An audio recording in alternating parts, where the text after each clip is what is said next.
Olá pessoal, então nesse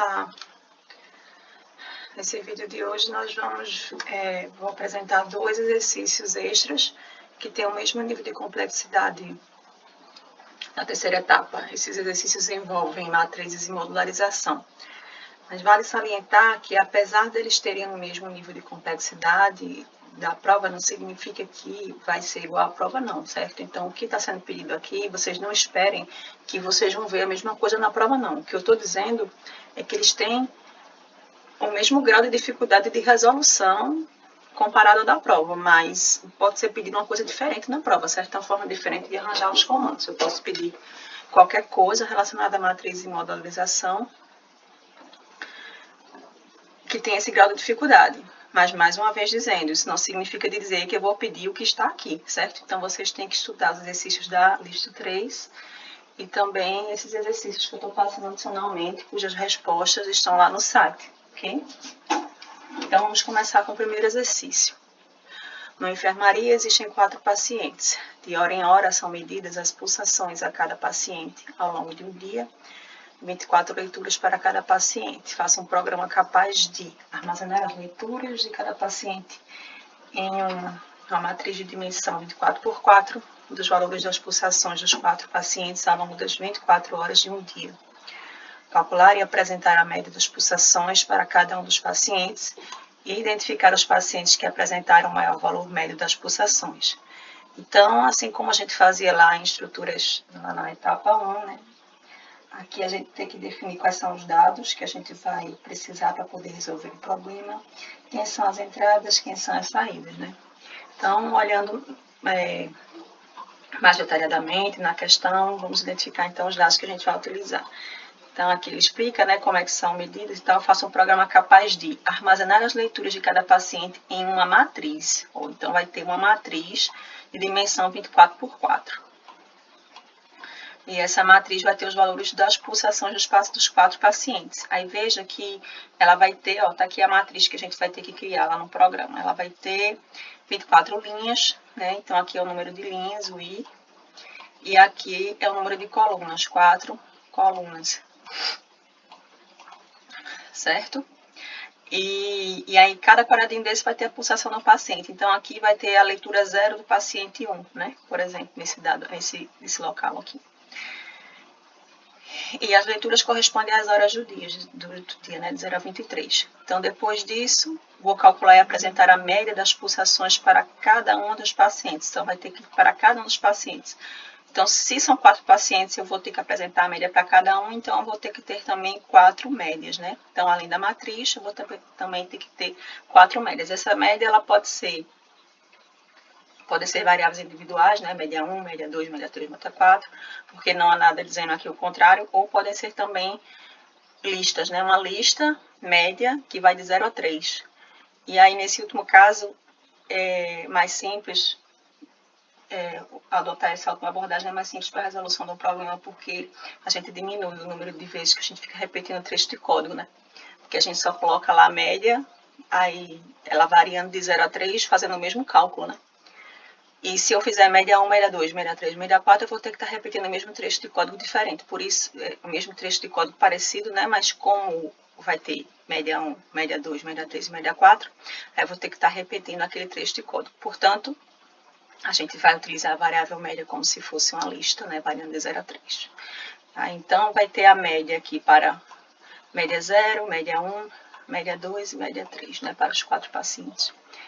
Depois disso, identificar os pacientes que apresentaram o maior valor médio das pulsações. Então, eu tenho que calcular qual foi a maior média, e depois de calcular a maior média, eu vou ter que dizer eu vou ter que identificar, né, mostrar na tela quem foram os pacientes. Quem foi dos 4, né? 0, 1, 2 ou 3. O número do paciente que atingiu esse maior valor médio. Veja que pode ser que mais de um paciente atinja o maior valor médio, né? Então, a gente vai ter que ter esse cuidado lá na hora da resolução. Então, começando aqui, né, a gente vai fazer o que foi explorado na lista 3, né, para a parte de matriz. Vamos declarar uma matriz vazia, né? E essa matriz, ela vai ter que ter 24 linhas por 4 colunas. Então, justamente, ó, estou aqui criando 24 linhas, né? O I variando de 0 a 23, onde cada linha ela é declarada, e aí eu insiro 4 colunas nela. Ó. Vou inserir a coluna 0, coluna 1, coluna 2, coluna 4. Então, como eu disse a vocês anteriormente lá no slide anterior, isso aqui serão as linhas, valor de I, e aqui vão ser as colunas, valor de J, né? E aí, o que vai acontecer?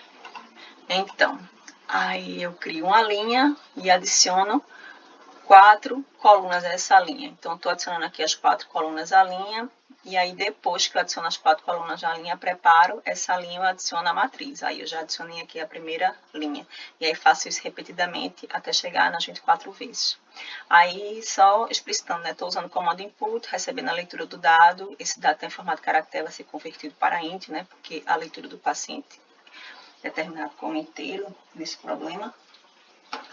Então, esse número ele vai ser armazenado dentro de uma caixinha dessa daqui. Depois armazeno o segundo número, o terceiro, 4. A lista dos 4 números eu insiro dentro da matriz leitura versus pacientes, né?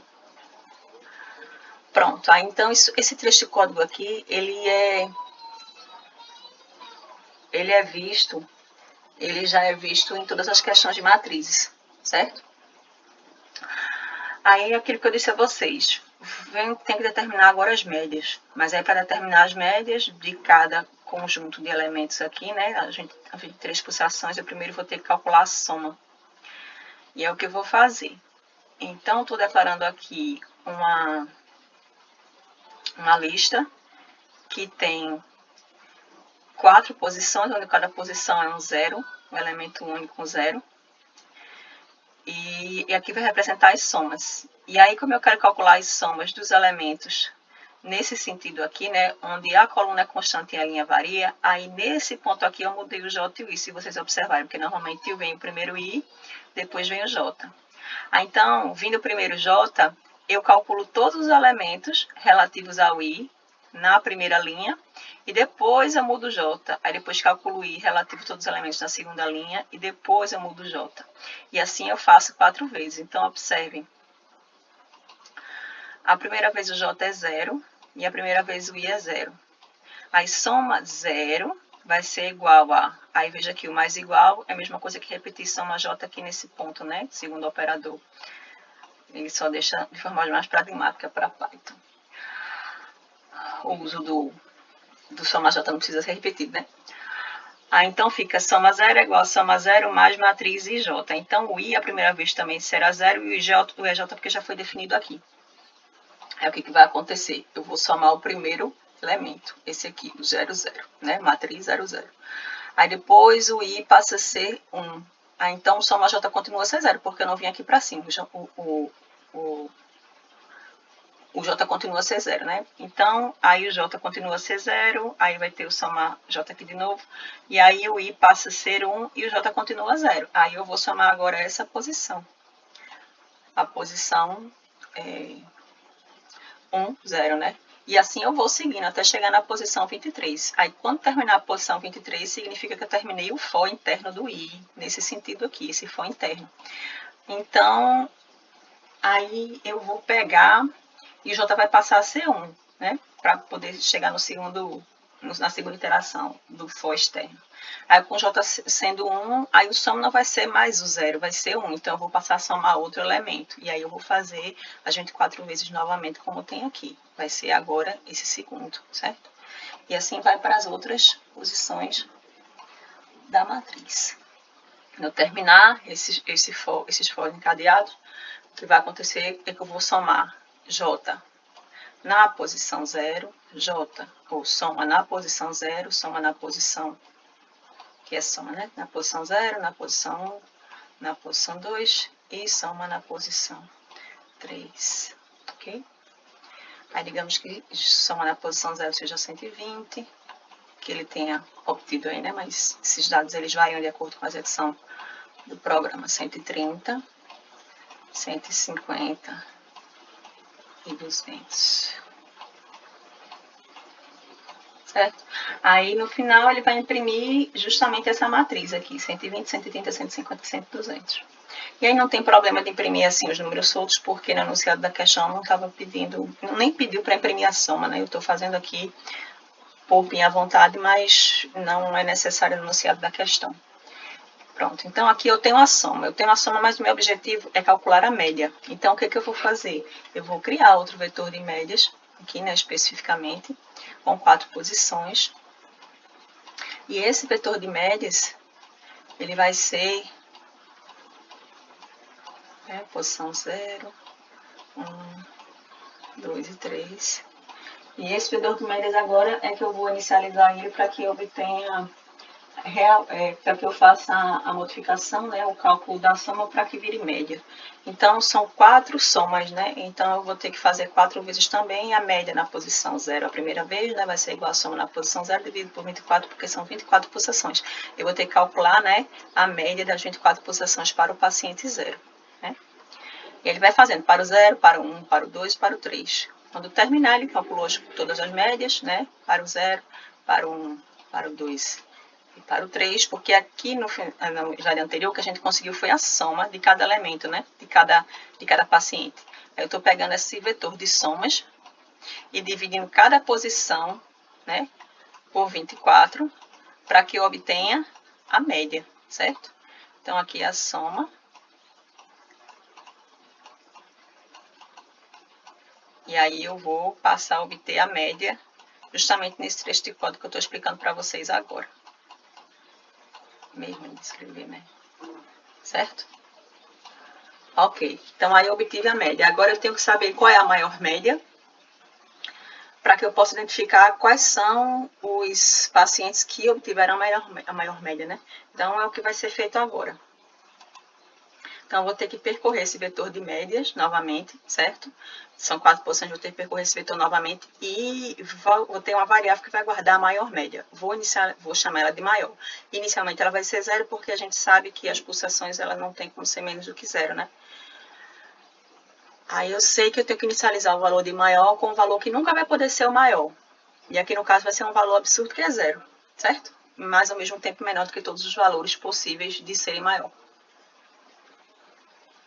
E a pulsação ela tem sempre que ser maior que 0, né? Então, eu vou perguntar para cada posição do meu vetor de média se a média que eu estou na minha mão, né, que eu tenho na minha mão, for maior do que o maior elemento que eu achei até agora, o maior passa a ser essa média, certo? Se não, o maior continua com o mesmo valor. Então, se a média... Aí eu pergunto a primeira vez, né? Se na primeira vez a média era sempre maior do que 0, então a troca vai ser realizada. Então, se a média for maior do que o maior, então o maior passa a ser esse valor. Ok? E das outras vezes só vou trocar, né? A média ela só vai ser atualizada se realmente a média que eu tiver na minha mão for maior do que o maior elemento que eu tiver, né? Só vou trocar a média, certo? Se a média que eu achar dentro do conjunto for maior do que a média que eu achei até agora. É isso que esse trecho de código faz, ok? Se não for, ele não troca.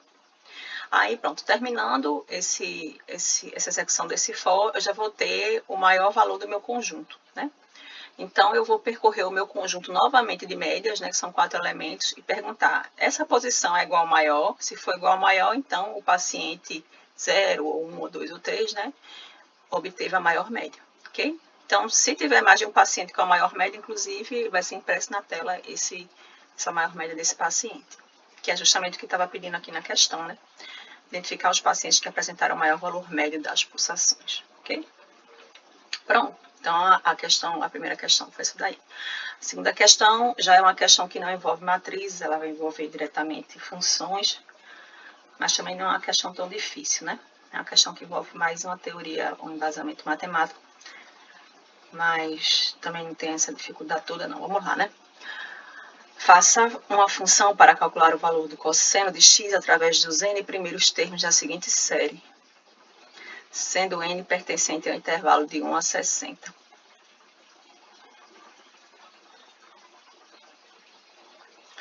Certo. Aí, então, o que vai acontecer? Aí o cosseno de x, ele vai... Eu vou só ver aqui a resolução da questão, porque eu acho que é. Vamos só nessa questão desconsiderar isso aqui, certo?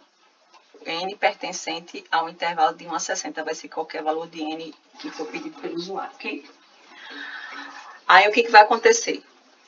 Faça uma função para calcular o valor do cosseno de x através dos N primeiros termos da seguinte série. Cosseno de x vai ser igual a 1 menos x sobre 2, x ao quadrado sobre 2 fatorial, mais x à quarta sobre 4 fatorial, menos x à sexta sobre 6 fatorial, mais x à oitava sobre 8 fatorial, e assim vai. E crie também uma função para calcular o fatorial de um número inteiro para ser utilizada pela função cosseno. O programa principal deverá receber o valor de x e imprimir o resultado do cosseno de x.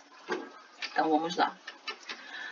Então, primeiro de tudo, a gente tem que... Ele disse que é para fazer duas funções, né? Uma função vai ser a função cosseno, que ela segue justamente isso aqui, né? Essa regra. E a outra função é a função fatorial, que a gente também tem que calcular. Depois tem que chamar a função cosseno aqui, eu já chamo fatorial dentro de cosseno, que eu tenho que fazer 2 fatorial, 4 fatorial, 6 fatorial. E o cosseno é chamado no programa principal também, né? Então, isso aí tudo a gente tem que fazer. Primeiro de tudo, a gente tem que definir as funções.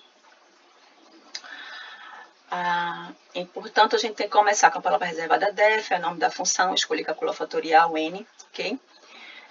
E só relembrando como é que a gente faz fatorial. Então, temos fatorial de 0 é igual a 1, fatorial de 1 é igual a 1 também, fatorial de 2 é igual a 2 vezes 1. E assim segue, até chegar em n fatorial, que é igual a n vezes n menos 1, até chegar em 1, né?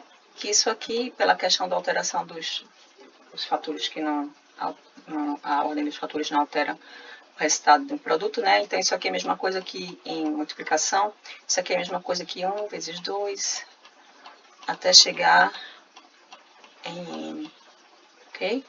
Então, o que a função está fazendo é justamente isso. Ela tem uma variável que retorna justamente a resposta dessas multiplicações sucessivas. Isso aqui vai ser guardado em resposta, certo? E aí depois eu vou seguindo esse número, né? O 1, 2 ou 3, ele vai ser o i, ok? O i ora vai ser 1, depois vai ser 2, até chegar em n.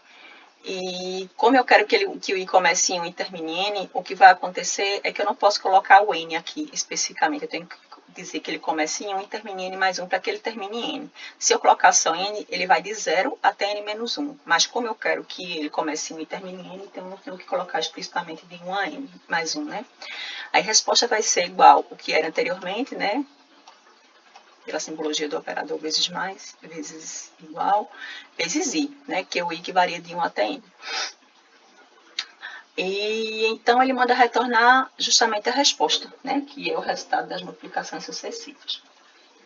Então é isso aí é a função calcular fatorial. Pronto. De posse da função calcular fatorial, eu vou agora calcular a função, definir a função cosseno, né? Então, como a gente vê aqui a função cosseno, ela vai fazer a montagem justamente daquela série, né?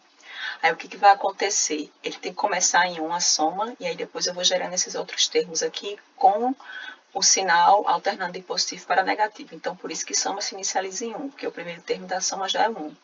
Aí o sinal ele começa com negativo, porque o próximo termo da soma ele já vai ser negativo, né? E aí depois eu vou usar aquele artifício de menos vezes menos vai dar mais, e mais vezes menos vai dar menos, para que ele fique alternando o sinal de positivo para negativo. O índice vai ser inicializado por 2, vai ser inicializado com 2, porque aí eu vou utilizar essa variável índice para cá e também para cá. Se vocês observarem, eles são iguais ao longo de todos os termos da série. E o x vai ser uma entrada que vai ser definida como entrada da função, assim como o n, né, que é o número de termos que vai ser utilizado aqui. Mas tem um detalhe. O n é o número de termos da série, né? Só que o primeiro termo, ele automaticamente já é o 1. Então, por isso que eu coloco aqui, ó, para ele gerar for in range n-1. Ele vai gerar não n termos, vai gerar n-1, porque o primeiro termo já é a soma, ok? E aí o termo geral da série vai ser esse aqui, soma é igual ao que era, então vai ter uma variável soma aqui, certo? Que ela vai ter guardado todos os valores de soma. Tem que dar isso aqui no final. Então, isso aqui é soma.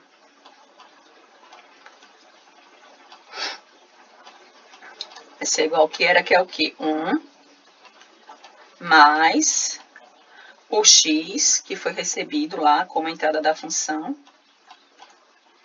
elevado ao índice, que a primeira vez é 2, dividido por cálculo fatorial de índice, que a primeira vez é 2, então cálculo fatorial é o fatorial, né? Vezes o sinal. Então, vezes o sinal que é menos 1, né? Então, vezes menos 1. Então, aí justo, ó, vai dar menos x2 sobre 2, que é esse primeiro termo. Pronto, aí eu já gerei o primeiro termo, que era soma mais, né? Esse segundo termo aqui também está gerado, aí agora eu vou para a geração do próximo termo. E veja que a diferença do 2 para o 4 é somente somar 2, assim como do 4 para o 6 é somar 2, então o índice ele vai ser atualizado para que eu gere o próximo termo somando 2. E o sinal, para que eu gere o próximo termo, ele era negativo, né? Ele vai ter que ser positivo, então vou multiplicar esse menos 1 por menos 1, para que ele possa virar positivo, como tem aqui, né? Então, pronto, aí da próxima vez o i, ele vai passar a ser 1, aí a soma é igual ao que era, né? Que é o mais igual, sobre, então, mais x, agora o índice era 2, né? Passou a ser 4, dividido por 4 fatorial, vezes, era negativo, né? Então, multiplicou por menos 1, passou a ser positivo, vezes mais 1, aí ele vai dar justamente esse x 4 sobre 4. E assim vai, ele vai seguindo até gerar todos os outros termos da série com a precisão, né, de n parcelas na minha soma, ok? Então, essa aqui é a função cosseno e a função fatorial. Então, essas aqui são só as definições das funções, como é que a gente vai fazer para que elas sejam realmente executadas. Temos que, no programa principal, chamar o n, certo? Depois de chamar o n, eu vou chamar o x também, né? E o x ele pode ser real, por isso que eu estou usando a eval, e o n ele tem que ser inteiro, né? Então, é por isso que eu estou usando para a conversão aqui do dado do teclado, que é recebido em caractere, para ser convertido para inteiro. E aqui, como pode ser inteiro real, estou já deixando aí o eval. Então, recebo o n e o i do usuário, o n e o j desculpe, o n e o x do usuário, e aí depois chama a função cosseno com esse x e com esse n, aí ela vai ser executada, e cosseno chama fatorial, e aí já retorna o resultado aqui, através da atribuição, né? Então, esse return soma aqui, ele já vai ser automaticamente repassado para resultado quando a função cosseno for executada, né? E aí vai ser feito o print, o cosseno de f, cosseno no formato de float, né? Usando os i primeiros termos, no formato de float também, no formato de real, né? Vai ser aqui o x, o n, o resultado, ok? Aí só uma observação, né? Que eu esqueci na hora da resolução da questão.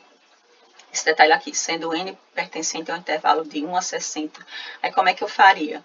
Aí, então o n aqui, ele não seria, porque aqui ele recebe qualquer elemento. Aí aqui eu teria que receber, para poder restringir, né? Eu teria que usar o while, como a gente faz em várias questões. Então, teria que ser feito n, vai ser igual a int, input, digite o número de termos da série. E aí, então, aqui, nesse ponto da questão, eu teria que fazer while, not, n, while not 1 menor ou igual a n menor ou igual a 60, dois pontos, aí faria de novo n é igual a int, input, digite o número de termos da série, certo? Como a gente faz normalmente em várias questões. Vou deixar a resolução da questão com esse detalhe lá no site, certo? Mas aí vocês já sabem como é que é feita. Se tiver alguma dúvida, podem entrar em contato com os monitores ou comigo durante as aulas, ok? Boa sorte a todos, que vocês tenham um bom desempenho lá na hora da prova, ok? Tudo de bom.